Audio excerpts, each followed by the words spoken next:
mukomere cyane tubazaniye ikibanza kiri ku isoko. Ikibanza cyacu giherereye mu kagari ka Buhaza ni mu karere ka Rubavu kuri miliyoni 45 gusa zirimo ibiganiro.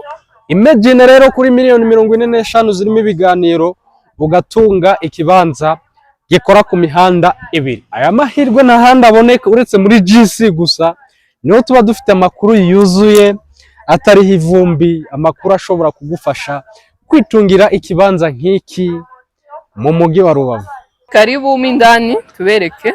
Muri kubona ko hano turi mu kibanza cyacu mo indani, muri kubona ko na hano hagari harimo inzu. Iyi nzu ushobora kuba waza ukayisenya ukubakamo indi ushaka. Reka tugire na hano inyuma naho muri kubona ko na hano hagari kino kibanza cyacu, kandi nkuko mwari mwabibonye inyuma ni muri quartier nziza cyane. Hano naho tuhafite undi mwanya na hariya kuri ruhande naho nuko.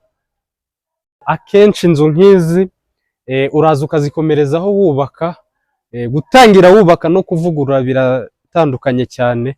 Hari nk'umuntu uba ufite amafaranga akayisenya sava, ariko mu gihe nta mafaranga ahari ushobora kuyikomerezaho iyi nyubako. Hanyuma rero tugiye kubabwira location y'aha hantu kugira uhagere uvuye mu mujyi. Location hano hantu uvuye mu mujyi wa Gisenyi kugera hano kuri moto ukoresha iminota 7 cyangwa 8 kuri moto. Ndetse hano hantu kino kibanza cyacu kiri ni hafi neza ya UTB, hafi gatoya n'ibitaro bya Ndengera.